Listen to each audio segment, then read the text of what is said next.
Cristo,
fogo.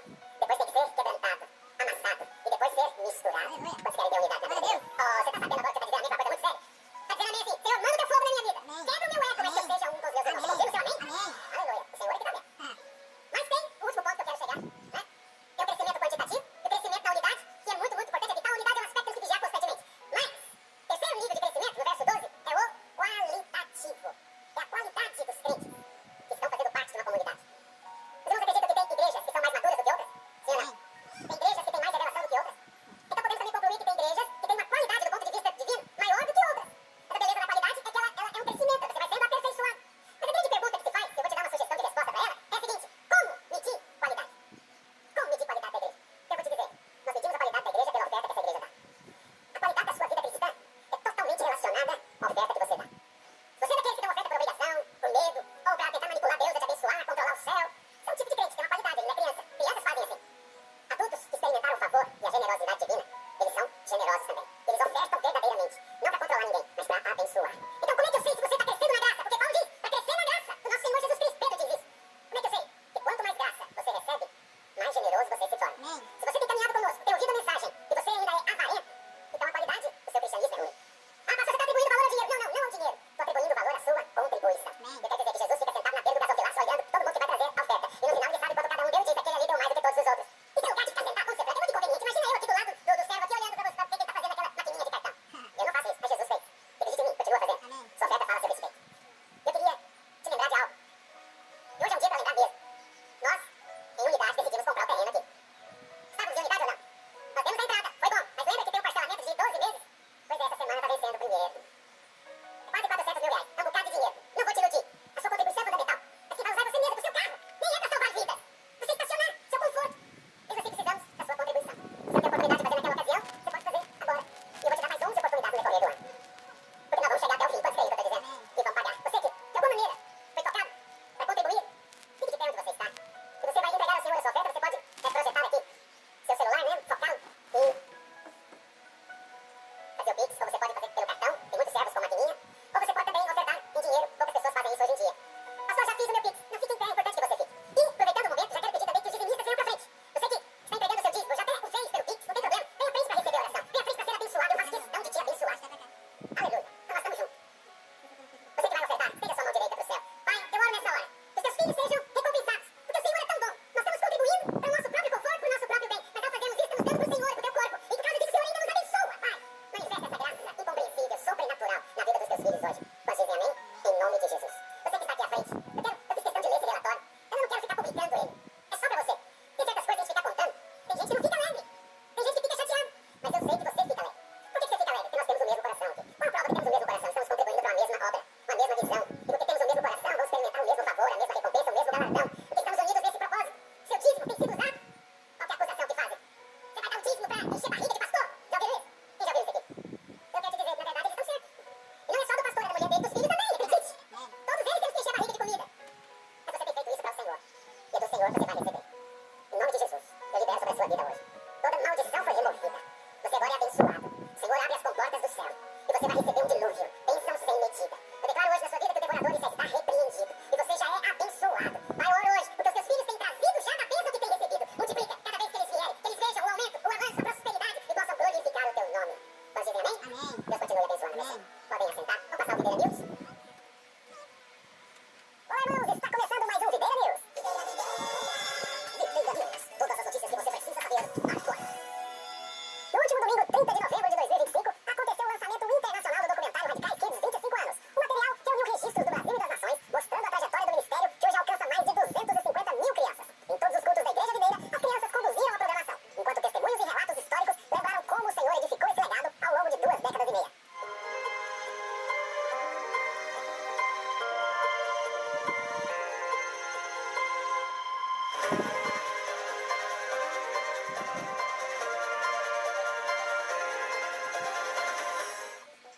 E a Conferência Internacional da Vida 2025 aconteceu. Confira.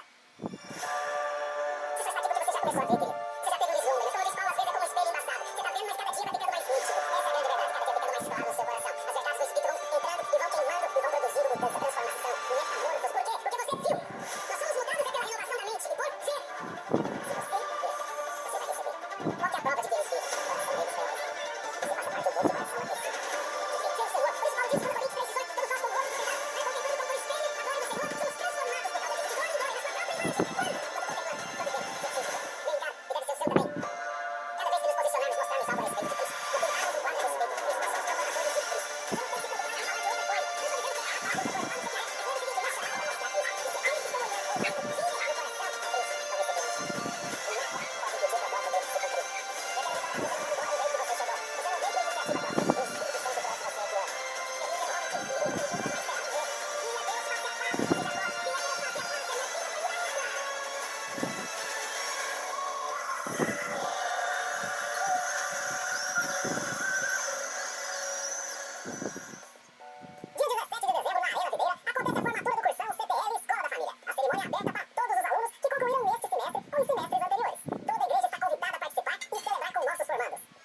dia, irmãos, a graça e a paz do Senhor esteja no seu coração, amém? Glória a Deus. Nós tivemos, como o pastor falou, uma conferência poderosa de homens aqui, e todas as conferências nós lançamos materiais, a gente aproveita para isso, e eu gostaria de mostrar rapidamente para você alguns lançamentos. Importante você ficar sabendo, esse livro é o livro que o pastor Aloysio está lançando, O Coração de um Homem Cheio da Graça. Poderoso, realmente, libertador, transformador, e claro, como nós sabemos, eu acho que não temos no Brasil hoje alguém com mais autoridade para falar disso do que o nosso pastor. Quero te fazer uma recomendação. Você que é homem, compra você, mas você que é mulher, não deixe o seu marido sem. Quantas irmãs dizem amém? Porque é você que vai se beneficiar de um marido transformado.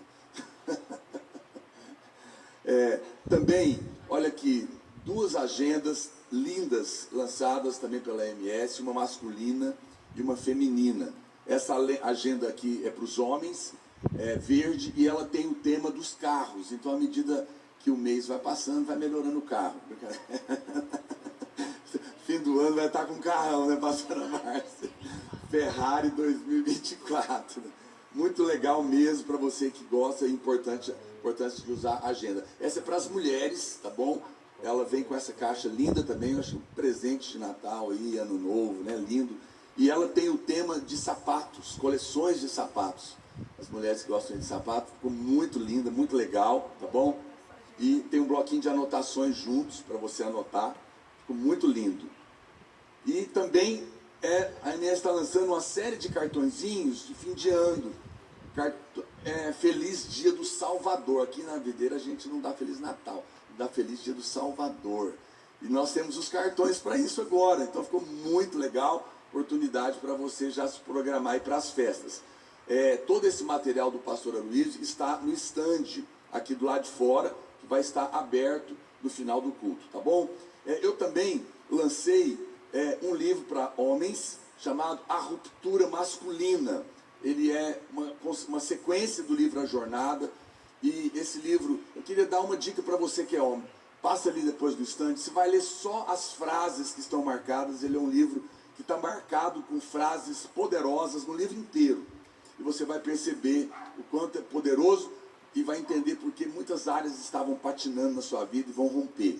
Eu queria recomendar esse material. Também eu lancei o devocional na presença do Pai Kids 2026 para as crianças.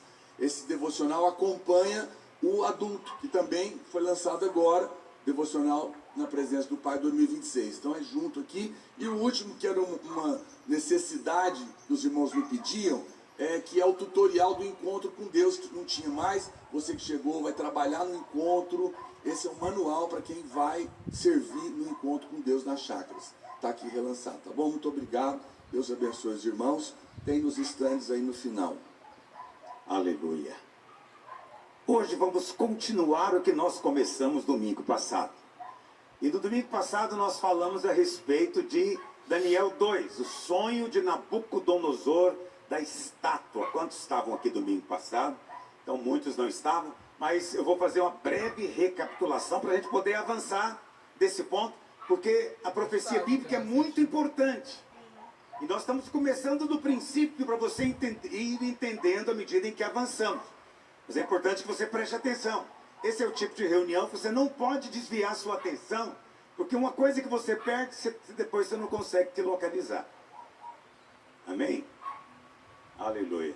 Vou só recapitulando. Nós começamos lendo Lucas 21, verso 24, onde Jesus disse: cairão a fio de espada, serão levados cativos para todas as nações, até que os tempos dos gentios se completem, Jerusalém será pisada por eles. Preste atenção, aqui está dizendo o seguinte, que Jesus profetizou que o povo de Israel iria cair ao fio da espada. Quando aconteceu isso? No ano 70, quando o general Tito, ele simplesmente destruiu, incendiou Jerusalém e matou muitos pela espada. Os outros, diz o texto, seriam levados o quê? Cativos para as nações. Essa é chamada de a grande diáspora. e os judeus foram espalhados por todo o mundo. Isso aconteceu por profecia. O Senhor falou antes. Você está lendo, hoje você tem a história, mas nessa época era profecia.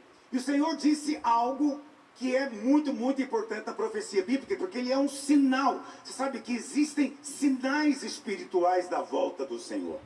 E o Senhor então falou o seguinte: olha, Jerusalém vai ser pisada pelos gentios. O que é gentio? Gentio é todo aquele que não é judeu. Ok? O que você é? Gentil. Não, preste atenção. Você é gentio. Nós somos a igreja dos gentios. Você não é judeu. Deve ter algum, talvez você ache algum judeu aqui. Mas se não tiver, a maior parte é goiano do pé rachado. E está de bom tamanho. O cordeiro morreu por você. Amém. E você entrou na posse da bênção de Abraão. Ela chegou até você. A bênção de Abraão não é mais só sobre Israel. A bênção de Abraão é sobre os gentios também em Cristo Jesus.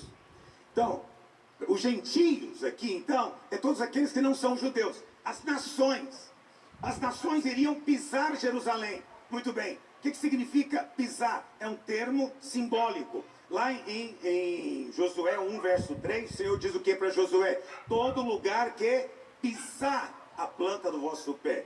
Entendeu? Quando Josué venceu aqueles reis, ele então pisou no pescoço daqueles reis. Essa era a maneira de dizer que agora ele governava, que ele tinha autoridade.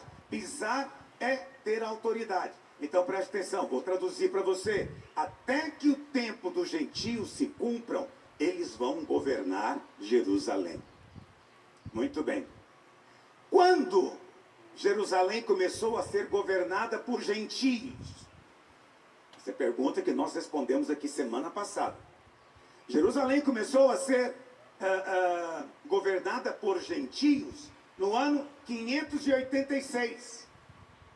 Eu diria até antes, no ano 606, quando Nabucodonosor invadiu Jerusalém. Lembra disso? Que eu ensinei semana passada? Nabucodonosor era o imperador e ele invadiu Jerusalém. A partir daquele momento, as nações começaram a governar. Os babilônios vieram, não é? Depois, projeta para mim a imagem da estátua. Nós falamos a estátua da semana passada. Aleluia. Vamos ver, agora vamos ter que procurar. Nabucodonosor teve um sonho. Esse sonho era profético. Eu contei para você aqui. E nesse sonho ele via uma estátua. Só para quem está por cima ali que vai ver. Tinha uma estátua. E essa estátua, ela era toda de metal, vamos dizer assim, com exceção de alguma parte de barro nos pés. Então, o sonho dele era o seguinte: uma grande estátua que tinha a cabeça de ouro, o peito e os braços de prata, o quadril e as coxas de bronze, as pernas de ferro e os pés, ferro misturado com barro. Ok? Essa é a visão que ele teve. E isso fala do tempo dos gentios. Nabucodonosor, quem dá a interpretação não sou eu, é próprio Deus. Daniel diz: tu, ó rei, és a cabeça de ouro. Então a cabeça de ouro é o reino da Babilônia, o Império Babilônico. Depois dele veio o Império Medo-Persa, por isso que são dois braços, porque era a Média e a Pérsia, que se uniram, formaram o Império. Mas eles também caíram. A Média e a Pérsia, você deve se lembrar, deve ter assistido aí aquele filme dos 300, que fala da tentativa de Artaxerxes, né, ou Xerxes, de invadir a Grécia. Não viram? Não precisa de ver, inclusive. Só que eu imaginei que você teria visto.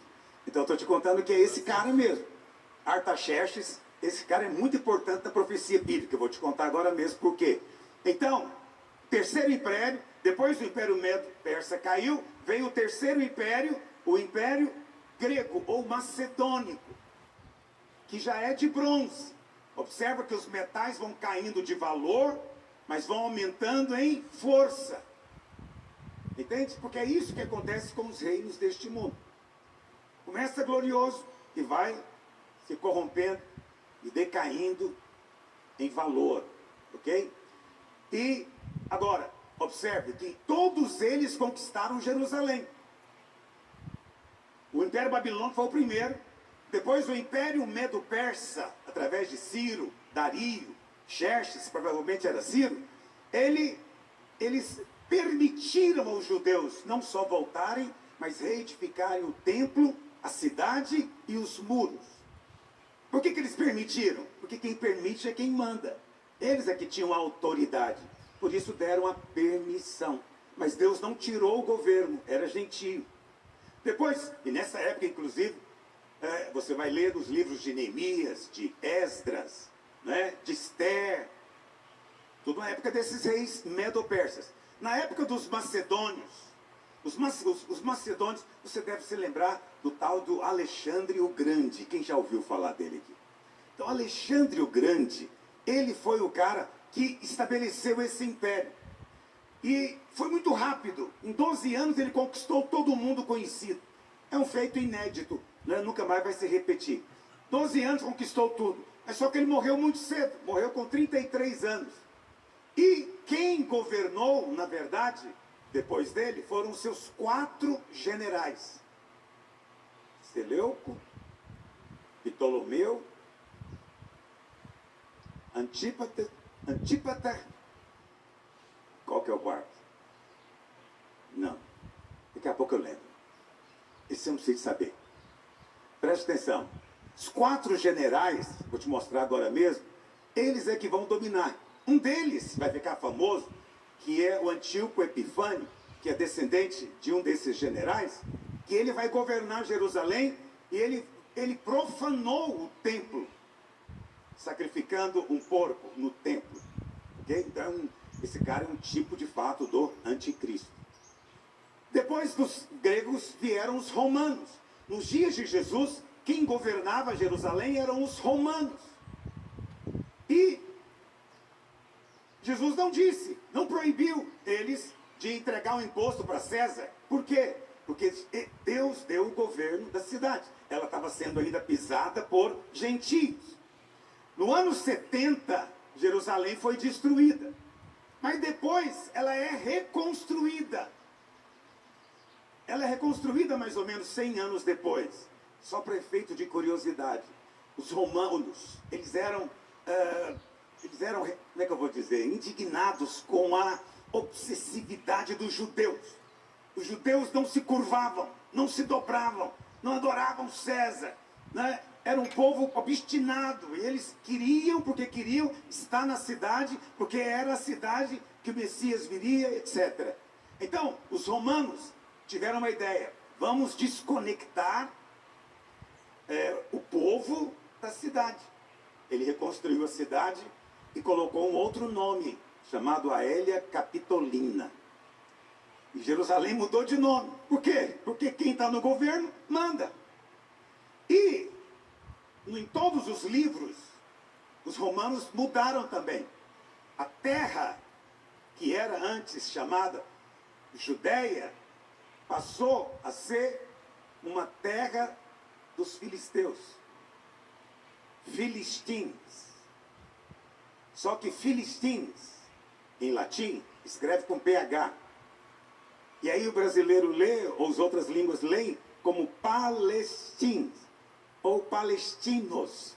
E é dessa época que surge então a ideia de que a terra é dos palestinos. Mas isso tudo foi ideia romana, para tentar desconectar os judeus da sua cidade.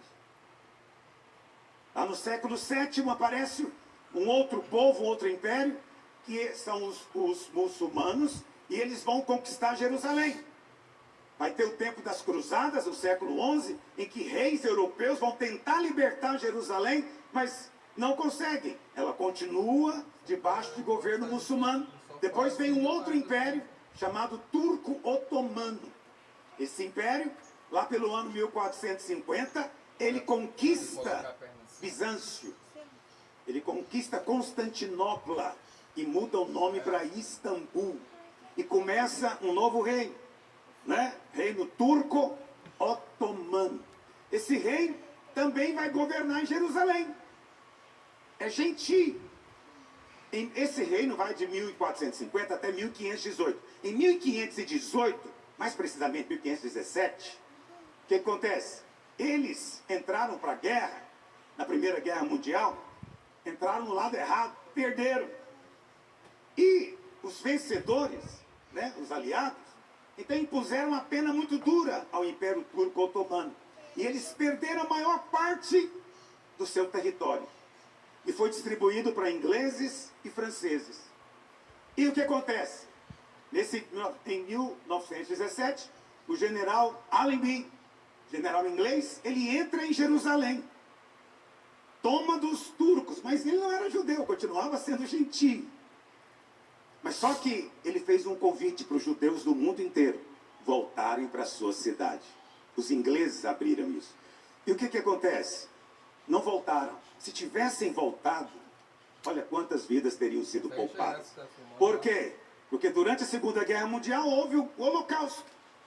Em 1948, Israel volta a existir. Isso é um marco tremendo. Por quê? Foram quase 2000 anos vivendo espalhados. Mas eles voltaram para a sua terra, ressuscitaram a sua língua, que não era falada há 2000 anos, só era falada na sinagoga, no culto. Ressuscitaram a língua, é um povo. Olha, você pode achar muita coisa, que falam muita coisa por aí, mas ninguém consegue explicar por que um povo que é pequeno proporcionalmente, hoje no mundo, contando todos os judeus de todos os países, é mais ou menos 15 milhões. 15 milhões não é nada, comparado com o resto, que dá 8 bilhões. Não é nada. E, no entanto, esse grupo tão pequeno, ninguém consegue explicar por que eles têm mais de 25% de todos os prêmios Nobel. Ixi, agora os gramatas aí me ajudam. Por quê? As invenções, preste atenção, as maiores invenções deste século, do século XIX e XX, as maiores invenções são de judeus. É que você não sabe. E ninguém fica preocupado em contar para você. Mas em 1948, Israel voltou a existir. Aí você pode pensar, nesse tempo, acabou a era dos gentios? Sim ou não? Não, porque Israel virou uma nação, mas a ONU não deu Jerusalém para Israel. Jerusalém continuou na mão dos jordanianos. Os jordanianos governavam, entendeu? E aí, jordaniano ainda é gentio, é um país árabe muçulmano. Em 1948, só que em 1967, aconteceu a famosa Guerra dos 6 Dias. Em 6 dias, Israel derrotou o exército de Egito, Jordânia, Síria, Líbano e até gente do Iraque. Israel derrotou todos esses exércitos em 6 dias. Só que aconteceu algo ainda mais extraordinário.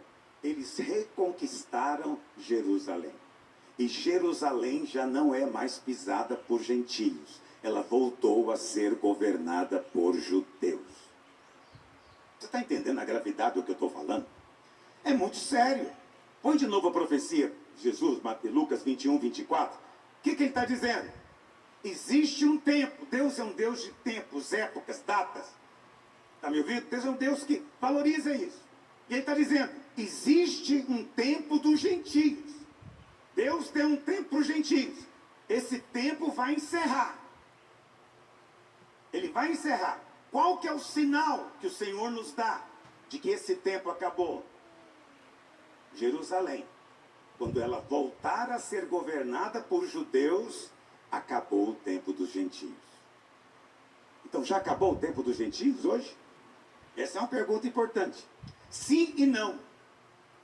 Sim, porque quem governa Jerusalém é Israel. Não, porque a parte mais importante, vamos dizer assim, que é a esplanada do templo, onde o templo estava construído, está ainda nas mãos de gentios. Não é? Israel não está de direita, ele não chega lá tomando, entendeu? Então, a parte mais importante não está ainda. Por isso, eu ouso dizer que a profecia está quase se cumprindo, mas ainda não se cumpriu completamente. Quantos estão me acompanhando? Muito bem. Lá em Daniel, capítulo 7, agora pode colocar o outro PowerPoint, por gentileza. Lá em Daniel, no capítulo 7, Daniel tem um sonho, uma visão, que é uma repetição de Daniel 2. Pastor, se é uma repetição, por que você vai ler? Porque para você entender Apocalipse 13, você tem que entender primeiro Daniel 7. Dá trabalho, não dá? Não vou diminuir para você as coisas, não. Tem que estudar sim. Está me ouvindo? Você que está perdido, mas que segue tiroteio, tem que começar a ler a Bíblia. Tem que ler a palavra, meu amigo. Como é que você espera compreender o que eu prego se você não lê? Precisa ler. Põe no seu celular. Essa 2 ou 3 semanas atrás, um mês eu acho, teve uma comemoração desse aplicativo da Bíblia. Como é que se chama? Hã? Eu esqueci o nome do aplicativo, que completou 1 bilhão de downloads. YouVersion. YouVersion. É de graça. 1 bilhão de downloads. Quer dizer que tem 1 bilhão de pessoas que têm Bíblias em todas as línguas disponíveis no seu celular. Se você não é um desses 1 bilhão, você está perdendo algo. Ok? Quantos tem esse aplicativo? Aleluia. Não vou perguntar quantos leem, não. Eu tinha, mas eu tirei. Eu vou fazer uma prova do que eu estou ensinando aqui.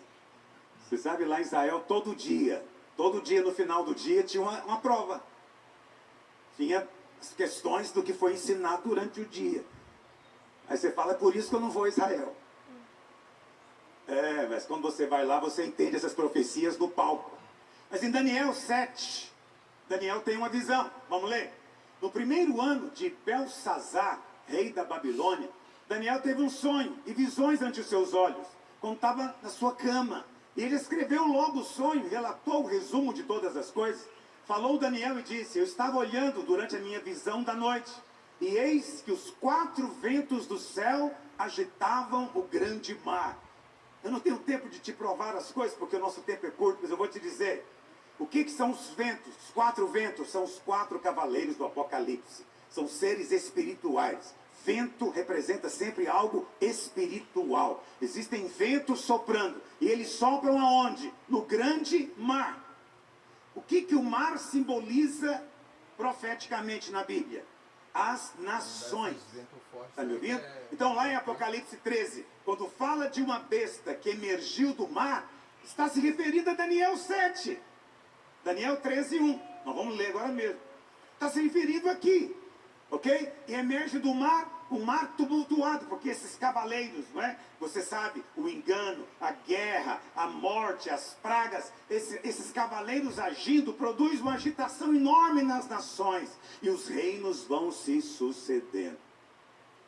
E ele disse, eu vi 4 animais grandes, diferentes uns dos outros.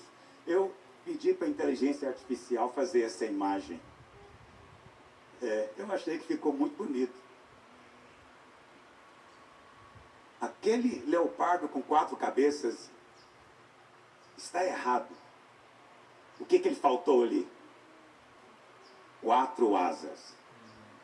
Ele tinha 4 asas e 4 cabeças. A inteligência artificial não sabe nada de Daniel. Ignorante. É sério, porque eu mandei ela corrigir. E ela respondeu dizendo, é verdade, você tem razão. Eu falei, se eu tenho razão, não vou pagar mais para ter acesso a você. Porque eu pago é para você saber mais do que eu. Estou errado? Bom, ele viu 4 animais. Vamos ver cada um deles. Perdão. Estou apertando o botão errado. O primeiro deles, verso 4, era como um leão e tinha asas de águia. Enquanto eu olhava, foram-lhe arrancadas as asas. Foi levantado da terra e posto em 2 pés, como homem, e lhe foi dada mente de homem. Daniel tem essa visão já no final do Império Babilônico, e era o rei Belsazar, aquele que a mão apareceu escrevendo na parede, né? Então, o primeiro reino aqui é o leão com asas, o leão, maior predador terrestre, com asas de águia, maior predador dos ares. Então, um animal muito poderoso. E, se você não sabe, isso é muito comum. Se você for pesquisar depois na internet, até hoje no Iraque, símbolos de Babilônia são leões alados. Leões alados. É uma repetição da estátua. Qual parte que é essa da estátua? A cabeça de ouro. Segundo animal, verso 5, continuei olhando, e eis aqui o segundo animal, semelhante a um urso. Não é um urso, mas é parecido.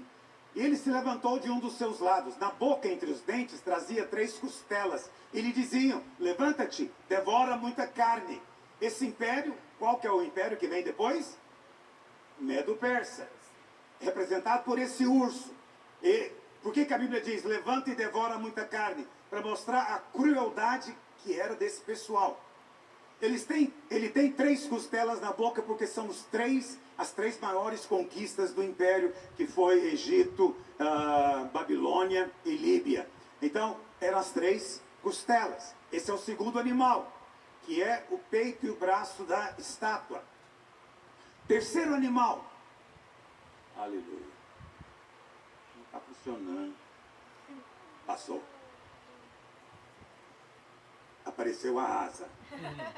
Mas o que ficou faltando agora? Uma cabeça. Uma cabeça. Eu não tenho paciência com coisa artificial, descobri isso. Eu já tinha problema com o computador. Agora meu problema aumentou muito, porque ele conversa comigo. Vê se não é do anticristo isso. Mas tudo bem.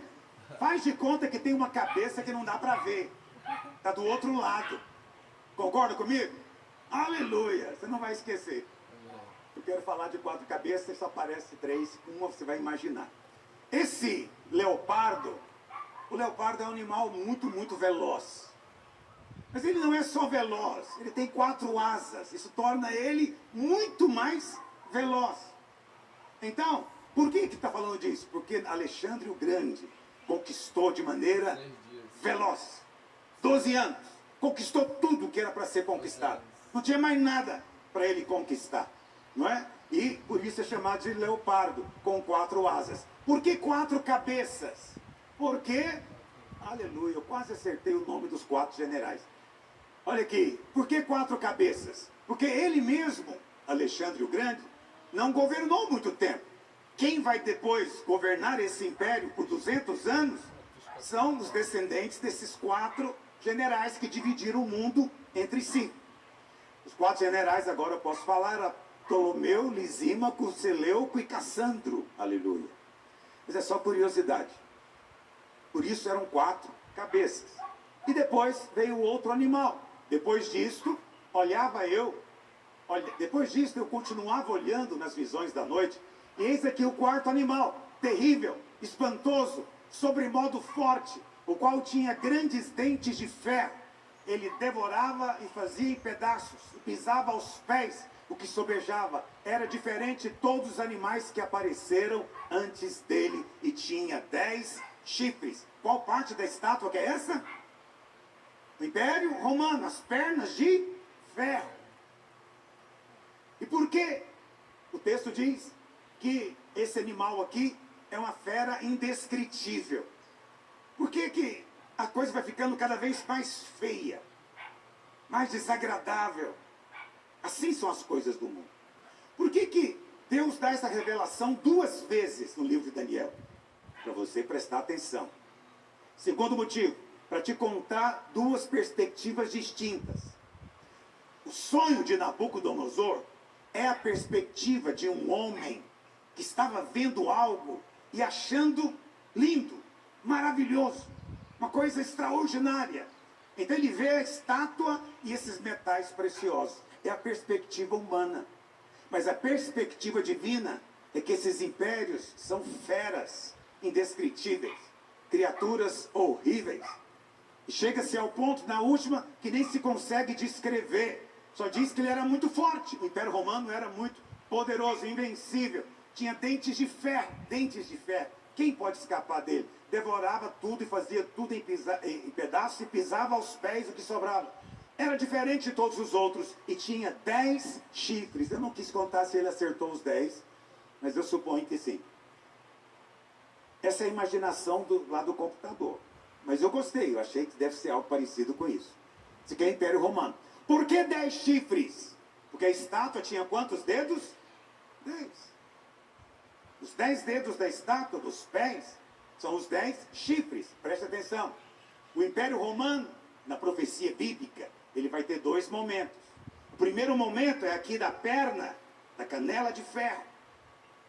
O segundo momento são os pés de ferro misturado com barro. O barro aponta para a democracia. O ferro aponta para a soberania. Ok? Vai chegar um momento em que vão tentar misturar monarquia com democracia. Né? Governo de um tirano e ao mesmo tempo algo democrático. É ferro misturado com barro. Não se mistura. Mas esse império vai aparecer nos últimos dias. E ele vai ter 10 chifres. Muito bem. Quantos estão me acompanhando até aqui? Aí nós chegamos, nessa altura, lá em Apocalipse 13. Projeta, por favor, Apocalipse, capítulo 13. Diz assim a palavra de Deus. Apocalipse 13. Aleluia. Vi emergir do mar. De onde que ele viu, meus irmãos? Aqueles animais de Daniel, eles estavam vindo da onde? Mar. Do mar. Por quê? O mar aponta para as nações. Então eu vi emergir, sair do meio das nações, uma besta. O que significa a palavra besta? Um animal indescritível. Exatamente como o quarto animal. É uma fera. É só isso que a Bíblia é capaz de dizer. E aí, diz que essa fera tinha 10 chifres. Quantos chifres, irmãos? 10. Lá Daniel já tinha dito. Tinha 10 chifres. E 7 cabeças. E sobre os chifres, 10 diademas. Diadema significa glória, governo. E sobre as cabeças, nomes de blasfêmia. Nomes de blasfêmia. Contra Deus. Avança. A besta que eu vi era semelhante a leopardo. Tinha um leopardo na visão de Daniel? Representava qual reino? Grego, macedônio. Com pés como de urso. Tinha urso na visão de Daniel? Tinha. Quem era o urso? O Império Medo-Persa. Peito de prata. E tinha boca como de leão. Tinha leão na visão de Daniel? Tinha um leão com asas. Aponta para o Império Babilônico. O que a Bíblia está nos dizendo?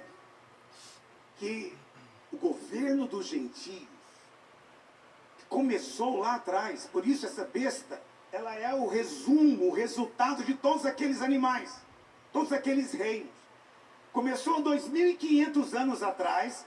O Senhor está dizendo que o que vai acontecer no futuro é o resultado disso. Vou te dizer o que vai acontecer.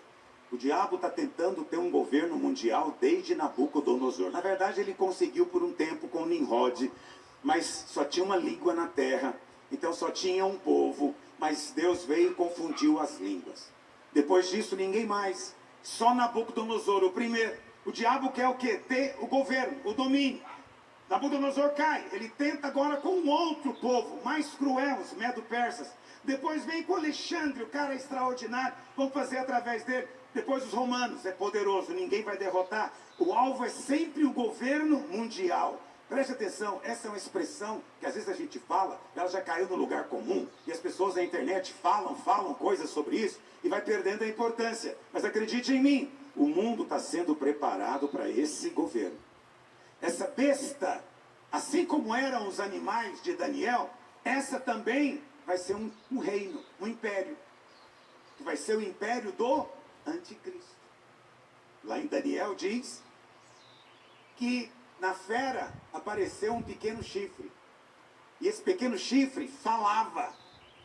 E falava insolências, blasfêmias, porque aponta para o anticristo. Então o anticristo se mistura com o seu próprio reino, o reino que virá. Vamos terminar de ler. Verso 3. Então vi uma das suas cabeças golpeadas de morte, mas essa ferida mortal foi curada, e toda a terra se maravilhou, seguindo a besta. Toda a terra provavelmente vai sofrer um atentado, né? vai talvez ser dado como morto, mas vai ganhar vida novamente, provavelmente pelo falso profeta, que não emerge do mar, ok? O falso profeta é a segunda besta. A segunda besta do capítulo 13, eu não vou ter tempo de falar hoje sobre ela, é o falso profeta, ok? Ele emerge da terra. Na Bíblia, o mar são as nações, a terra aponta para Israel. Isso significa que o falso profeta vai ter alguma conexão com os judeus. Alguma. Não sei se ele será judeu. Mas o anticristo, com certeza, não será judeu. Por quê? Porque ele vem do mar. Ele vem das nações. Estão entendendo como é que você interpreta? Vamos continuar. E adoraram a besta. E também, óbvio, adoraram o dragão, porque deu autoridade à besta, dizendo: quem é semelhante à besta? Quem pode pelejar contra ela? O dragão é o diabo. Foi-lhe dada uma boca que proferia arrogâncias. Vai ter, o anticristo vai fazer isso. E blasfêmias. E autoridade. Para agir, quantos meses, irmãos? 42 meses. Quantos meses? 42 meses. 42. Isso dá... O ano judaico é um ano lunar de 360 dias. 42 meses dá quantos anos? 3 anos e... Te lembra alguma coisa? 3 anos e meio. Tribulação. E abriu a boca em blasfêmias contra Deus, para difamar o nome, difamar o tabernáculo, a saber, os que habitam no céu. Está falando de você. O tabernáculo aqui somos nós. Nós somos o tabernáculo de Deus na terra. Você já é um cidadão do céu. Amém. Aleluia. Você está com Glória os a Deus. pés aqui, mas você é de lá. Amém. Avança. Foi-lhe dado também que pelejasse contra os santos e os vencesse. Preste atenção nisso. Vai ter perseguição contra cristãos e judeus. E Deus mesmo vai permitir isso. Essa perseguição. Durante quanto tempo? 3 anos e meio. Mas você não vai estar aqui. Você vai ser arrebatado antes. Amém. Aleluia. Deu-se-lhe ainda autoridade. Sobre quem? Sobre quem que foi dada autoridade? Sobre cada tribo, povo, língua e... Nações. Isso é um governo o quê? Ele vai ganhar uma autoridade, então, mundial. Uau! Está escrito, querido. Está escrito. Não duvide. Está às portas. O tempo dos gentios já se esgotou. Está prestes a se levantar esse grande império, com esse governo mundial.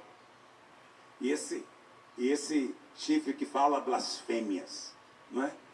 Eu creio que o que vai ser o fator desencadeador de tudo isso é quando os vencedores forem tirados da terra. Quando você for arrebatado, Aleluia. aí Glória a Deus. vai ter espaço para ele ganhar autoridade. Porque enquanto você está aqui, nós ganhamos autoridade para pisar serpentes e escorpiões. Amém. Aleluia. O vencedor faz isso. O derrotado não faz. Ainda que ele tenha a mesma autoridade. Né? Aleluia. É tanta coisa. Mas o que são esses 3 anos e meio? Então vamos avançar um pouquinho mais. Vai lá para Daniel, novamente, capítulo 9. E vamos ler a partir do verso 24. Essa é a profecia mais extraordinária da Bíblia. Sabe, tem pastor que me manda mensagem dizendo: pastor Luiz, como você tem coragem de ensinar essas coisas domingo? Ninguém quer saber. Eu falei: o meu povo quer. Então eu ensino. Eu quero. Eu tenho coragem de sair de casa para vir dar aula. Porque eu creio no que eu estou pregando. Eu creio piamente nessas coisas. Isso tudo vai acontecer. Quem falou foi a boca do próprio Deus. 70 semanas, essa profecia é chamada de profecia das 70 semanas de Daniel. 70 semanas estão determinadas sobre o teu povo. Quem é o povo de Daniel? Quem é o povo de Daniel? Israel. Então essa profecia aqui, ela é sobre Israel. É sobre você? Não. Não. Tem nada a ver com os gentios isso aqui. A profecia é sobre o povo de Daniel. Por quê? Então por que nós estamos lendo, pastor? É porque o povo de Daniel hoje virou para nós um sinal profético.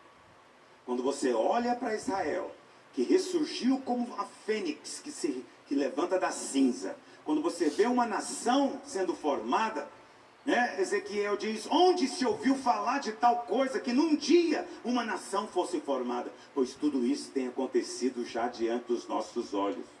Israel tornou-se um sinal para você. E quando formos arrebatados, a igreja vai virar um sinal para Israel. Mas vamos continuar. O povo de Daniel é Israel. E sobre a tua santa cidade. Então a profecia é sobre o povo de Daniel e sobre a cidade santa. Qual é a cidade santa? Jerusalém. Então a profecia é sobre Israel e Jerusalém. E o alvo da profecia envolve 7 coisas. Porque o alvo é trazer o Messias. Fazer cessar a transgressão, dar fim aos pecados, expiar a iniquidade, trazer a justiça eterna, selar a visão e a profecia e ungir o santo dos santos. Presta atenção. Isso aqui já tem se cumprido. Mas é tudo na nova aliança. Quem não entende o evangelho, para ele isso aqui ainda é um mistério. Para que vai ser essa profecia? Para chegar o tempo em que vai cessar a transgressão. Muita gente fala, não, isso nunca vai chegar esse dia. Nunca vai chegar um tempo em que não vão transgredir a lei. Pois chegou esse tempo. Você foi liberto da lei. Amém. Você não está mais debaixo da lei. Aleluia. Você não pode ser chamado de transgressor da lei. Porque ela não te diz respeito Amém. mais. Depois que diz, ele diz, para dar fim aos pecados. Seu pecado foi destruído. Hebreus diz que ele foi aniquilado. E o Senhor não se lembra mais dele, por causa do sangue do Messias. Para expiar a iniquidade. Ou seja, você vê que tem transgressão, tem pecado, tem iniquidade. Outro dia eu explico a diferença. Mas veja, tudo está ligado com o pecado. O pecado já não tem mais, já não conta mais na sua vida. Porque o sangue de Jesus resolveu essa questão. E nós estamos aqui hoje para comer o pão e beber o cálice e declarar que a profecia tem se cumprido. Para trazer a justiça eterna. O que é a justiça eterna? É a justiça de Cristo. Ela é eterna. Para quem que essa justiça foi dada? Quantos receberam aqui? Diga, eu fui justificado. Está me ouvindo? Amém. Diga, eu estou em Cristo. Estou em Cristo. E a justiça dele, E a justiça dele é a minha justiça. é a minha justiça. Diga, a justiça dele A justiça é dele eterna. é eterna. Diga, a minha também. A minha também. Por isso, seu destino já está Por isso, selado, meu filho. Aleluia. Você está destinado para Glória a a glória. Deus. Alguém que tem a justiça eterna, como que ele pode, de alguma maneira, se perder? O que mais? Selar a visão. O selo aqui tem um sentido de autenticidade. Essa profecia é para te dizer que quando acontecer, e já começou a acontecer, só falta 7 dias para se cumprir, já se cumpriu quase toda, é para selar, é para dizer, olha, isso é autêntico, é de Deus mesmo. E ungir o Santo dos Santos. Onde é o Santo dos Santos hoje? O nosso Espírito.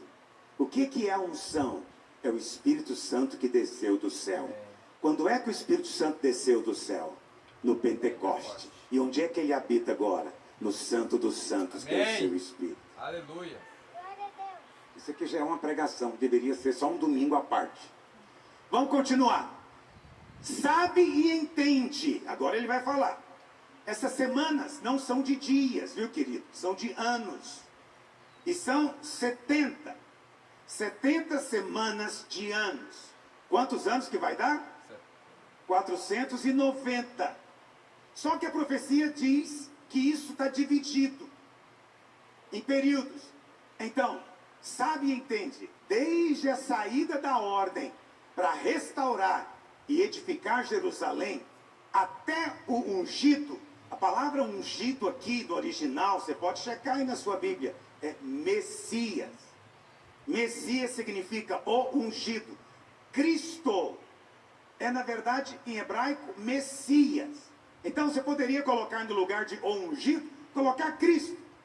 Profecia tem a ver com Israel, a cidade, mas tem a ver também com o Cristo.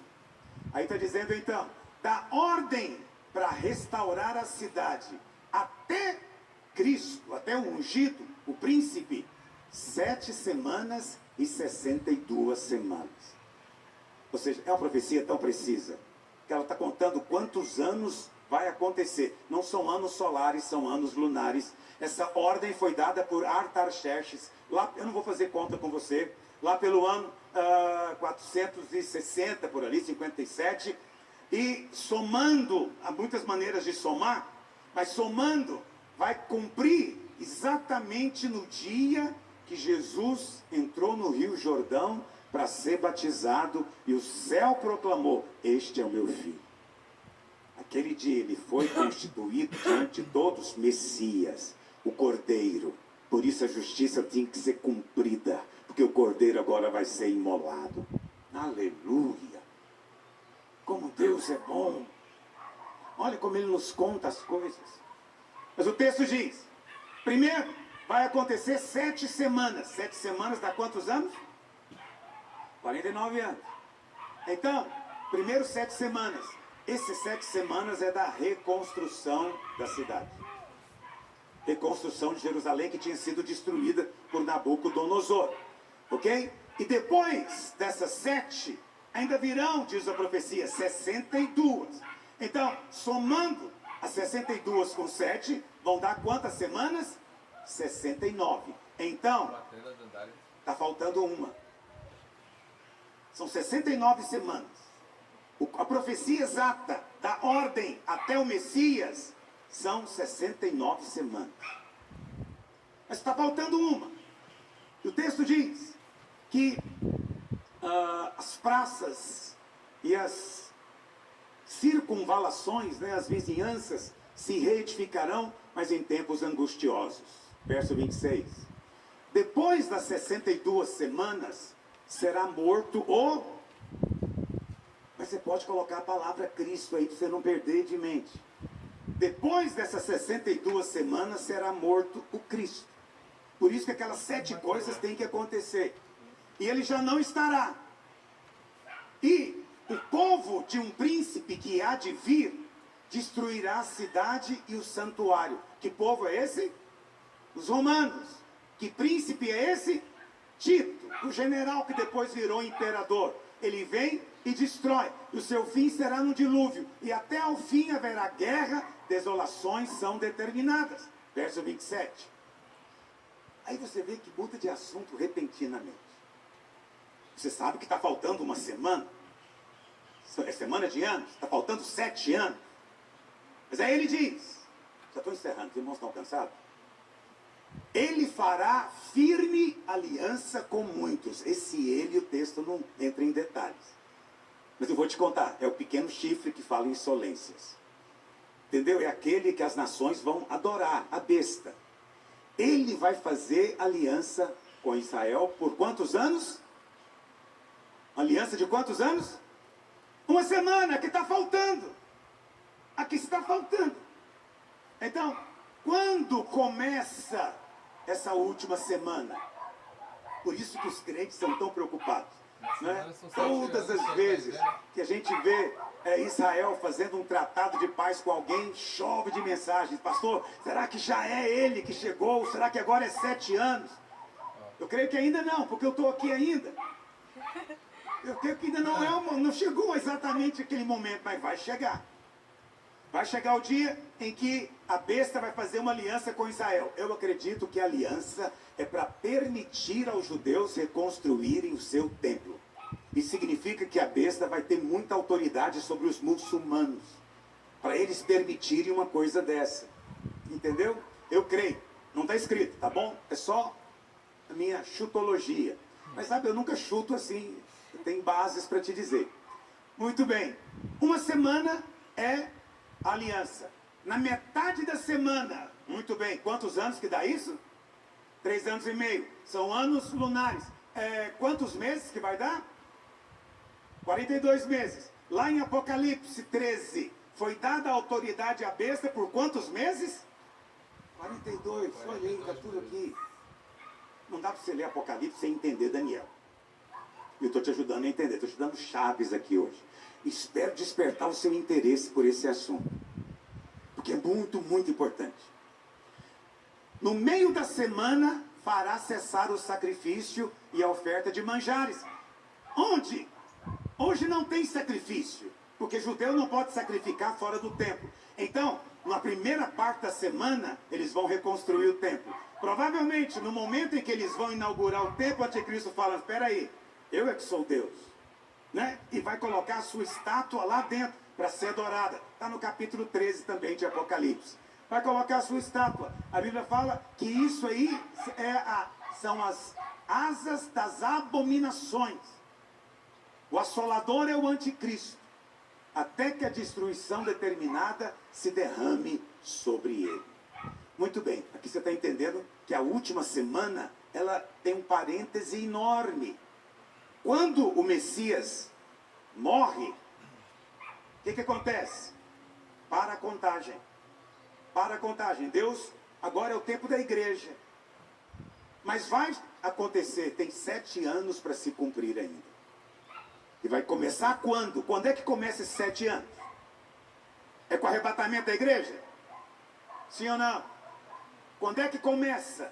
Quando o anticristo fizer uma aliança de paz com Israel. Paulo diz, quando estiverem dizendo paz, paz, virá o quê? Repentina destruição. Que coisa. Mas aí Jesus, vamos encerrar com isso. Jesus nos fala o que vai acontecer nesses 3 anos e meio. Mateus 24, verso 15. Jesus, ele está contando para os seus discípulos o que vai acontecer no futuro. E ele diz o seguinte, preste atenção. Quando virdes o abominável da desolação de que falou o profeta Daniel no lugar santo. Nós acabamos de ler agora. Daniel está dizendo, olha, sobre as asas das abominações virá um assolador e ele fará cessar o sacrifício e a oferta. Jesus diz, olha, quando você vê isso acontecendo, quando você vê essa profanação, isso vai acontecer em qual momento? No meio da semana. Não é no começo, no meio. No meio da semana, ele vai quebrar a aliança. Ok? Quando, pois, virdes o abominável da desolação, de que falou o profeta Daniel, no lugar santo, quem lê, entenda. Eu estou lendo e quero que você entenda. Quantos estão comigo para compreender isso hoje? Agora, para ficar mais fácil de você entender, que Jesus abre um parênteses. Vamos pular do verso 15 para o 21, para você entender. Tá bom? Olha o que diz. Não, volta para o 15, depois você pula para o 21. Diz assim, quando vocês virem o abominável da desolação, de que falou o profeta Daniel no lugar santo, quem lê, entenda. Aí diz, nesse tempo, que tempo? Da profanação do santuário. Qual santuário? O templo em Jerusalém. O templo existe hoje? Ainda não, mas vai ter que ser reconstruído. Eu vejo quando chega esse horário.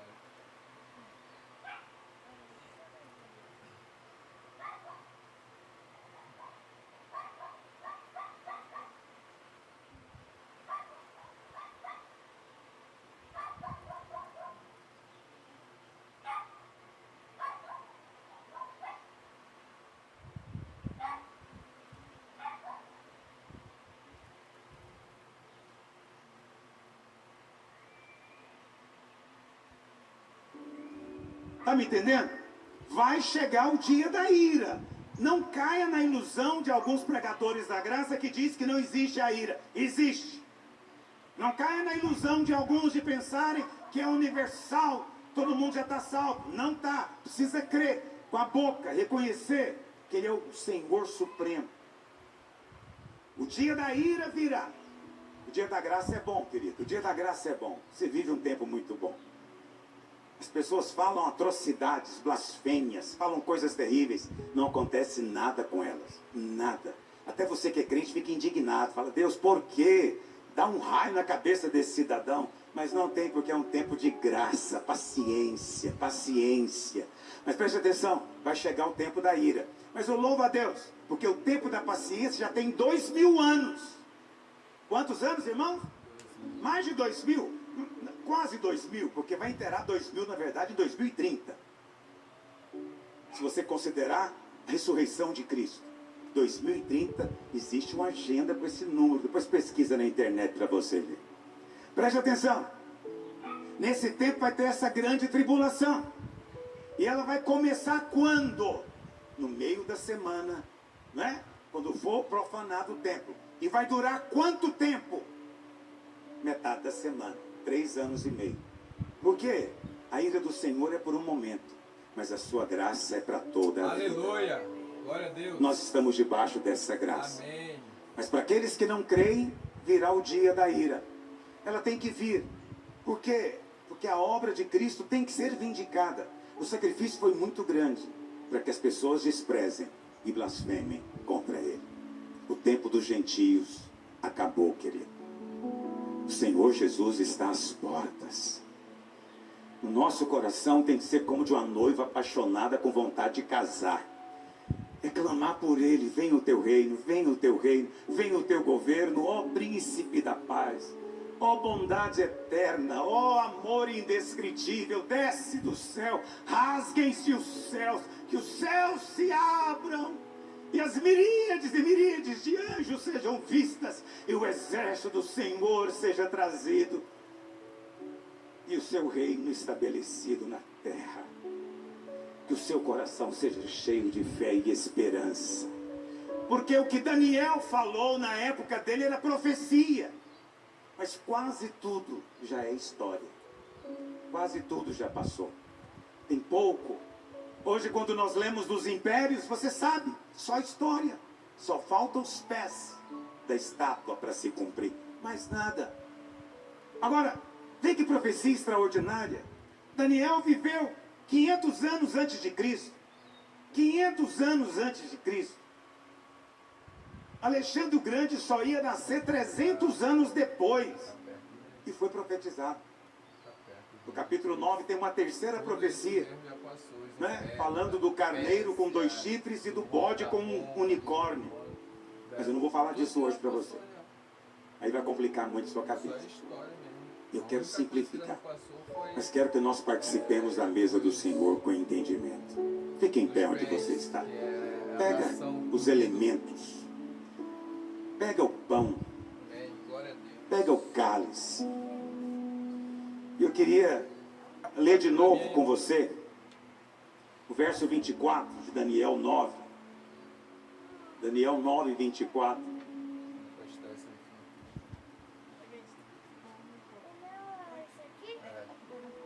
São 69 semanas até o ungido. Cristo. Cristo é o Messias. Ele veio. Ele veio. E o texto diz que ele viria para quê? Fazer cessar a transgressão. Hoje, quando você pegar o pão e o cálice, declare isso: não sou mais transgressor da lei, porque eu morri para ela. A lei continua, porque ela é eterna, mas em Cristo eu morri e ressuscitei para ele. Amém? Cessou a transgressão, dar fim aos pecados. Hebreus diz que os pecados foram aniquilados, destruídos diante de Deus. Não quer dizer que você não peque. Não estou dizendo que não existe pecado, mas o pecado foi destruído na cruz de Cristo. Quando você pegar o cálice hoje, pegue com essa compreensão. Terceira coisa, espiar a iniquidade. Porque para com as suas iniquidades terei misericórdia, e dos seus pecados jamais me lembrarei. Hoje nós estamos aqui para lembrar o Senhor. Está me ouvindo? Aquilo, a obra que o fez esquecer. Em muitos lugares, eles vão para se lembrar do que é para ser esquecido. Em muitos lugares, dia de ceia é dia de lembrar do pecado. Não. Hoje você está aqui para lembrar que dos seus pecados Deus não se lembra. Aleluia! Glória a Não Deus! fique lembrando a Ele o que Ele já esqueceu. Oh, Pai, obrigado. Está me entendendo o que eu estou dizendo? O que mais? Trazer a justiça eterna. Hoje, quando você pegar o pão e o cálice, saiba disso. Você foi justificado pela fé. E como é que você foi justificado? Porque você pratica justiça? Não. Porque aquele que não conheceu o pecado, Deus o fez o quê? pecado por nós, para que nele fôssemos feitos o quê? Justiça de Deus. Eu te pergunto, a justiça de Deus é eterna? Sim ou não? Amém. Você foi feito justiça de Deus em Cristo. Aleluia. Cristo foi Glória a feito Deus. pecado sem nunca pecar. Sim, meu Pai. Deus colocou o nosso pecado nele. Nós somos feitos justiça sem termos praticado a justiça. Deus pegou a justiça de Cristo e colocou em nós. Essa é a grande troca do Calvário. E só acontece para aquele que crê. Quantos creem? Amém. O que mais? Selar a visão. Hoje o que eu estou fazendo com você aqui, estou autenticando a visão para você. Estou te mostrando cumprimentos na história. E por último, ungir o Santo dos Santos. O Messias viria para que a promessa do Pai fosse liberada. E qual era a promessa do Pai? O Espírito Santo, que já nos foi dado. O Espírito não fica indo e voltando, está me ouvindo? Ele permanece conosco. O Espírito Santo não sai de você quando você peca, não, ele permanece em você, porque o sangue te cobre permanentemente. Aleluia! Porque o sangue Glória te a cobre, Deus! ele pode habitar em você. É Amém! tudo por causa de Cristo. Oh, Jesus. Você foi selado também Obrigado, Jesus por esse Cristo. Espírito. O Santo dos Santos é o seu coração, é o seu espírito hoje. Está me ouvindo? E ele já foi ungido. E eu recebi a unção do Santo. Diga, a sua unção permanece em mim. Aleluia. É a profecia. Daniel sonhou com isso, diz a Bíblia. Daniel ouviu e falou, vai ser muito bom esse dia que os pecados forem destruídos. Ele estava longe, olhou de longe, contemplou de longe. O que você experimenta hoje. Aleluia. Mas é só por fé. É preciso crer. Quantos dizem amém? Amém. Durante o instante, fecha seus olhos. Peça ao Senhor que te dê revelação, entendimento, daquilo que estamos fazendo aqui hoje. Pai, clareza no meu coração e minha mente. Pai, transformação. Pai, mostra, Senhor Deus, tudo, Senhor, que está em oculto. Mostra, Pai, o que eu não consigo ver. Oh, Jesus, ajude-me a enxergar, Deus. Oh, Jesus. Oh, Jesus. Oh, Jesus.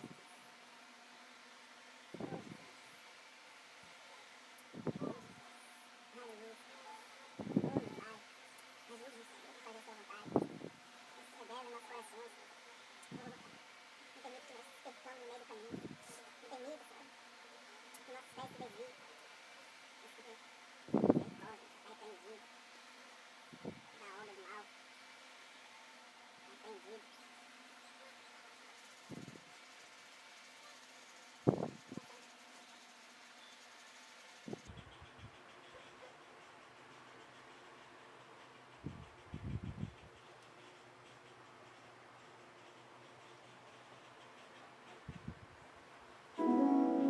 Durante um instante, feche os seus olhos. Pede ao Senhor que te dê revelação, entendimento daquilo que estamos fazendo aqui hoje.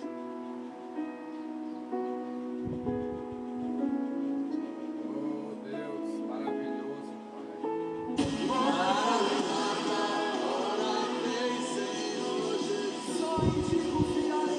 Diga pra ele.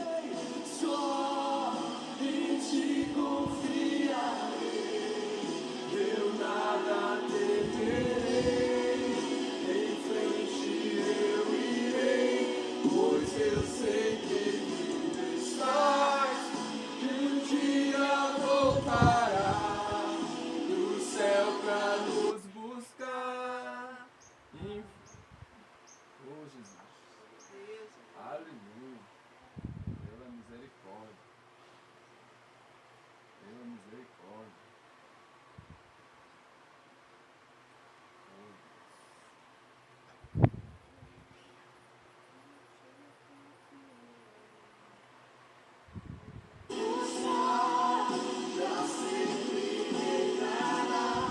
Cruz em meu favor, para fazer cessar a maldição, cessar a maldição da lei, a maldição da morte, da miséria, da enfermidade que era sobre mim. Ao comer deste pão, eu recebo a cura, a vida, a paz, a prosperidade que foi conquistada em meu favor lá na cruz. Eu recebo dessa graça, desse favor, favor, imerecido, imerecido, a comer deste pão, comer deste pão, nesta manhã, nesta manhã, eu declaro eu declaro que eu sou que eu sou grandemente grandemente abençoado, abençoado, poderosamente favorecido, favorecido, profundamente profundamente amado, amado, eternamente salvo. salvo. Aleluia. Aleluia. Aleluia. Glória a Deus. Oh, glória a Deus. Pegue o seu Aleluia. cálice, querido. Ouça, Diga: este cálice este cálice é o sangue da é nova o aliança. sangue da nova aliança.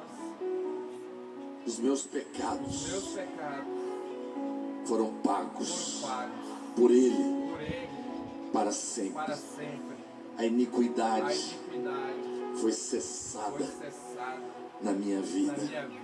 E por este E sangue por este sangue eu recebi eu recebi a justiça a eterna justiça eterna de Cristo. do Cristo. Por isso, Por ao isso, tomar esse ao cálice, tomar esse cálice, eu estou declarando eu estou declarando que por Ele, que por Ele, por este sangue, por este sangue, sobre mim, sobre mim, não há mais não culpa, há mais culpa, nem acusação, nem acusação, nem condenação. nem condenação. Por este sangue, Por este sangue, por esta justiça por esta eterna, justiça é eterna, que eu tenho a fé é que eu tenho a fé de que Ele vem que Ele vem e eu serei e eu arrebatado. serei arrebatado. Não Aleluia. porque eu mereço, Não porque eu mereço, mas porque Cristo mas porque Cristo se tornou se tornou da parte de da Deus parte de Deus a minha justiça. a minha justiça. Diga: ora vem, Ora vem, ora vem, ora vem, Maranata, Maranata, ora vem, ora vem, Senhor Senhor Jesus. Jesus.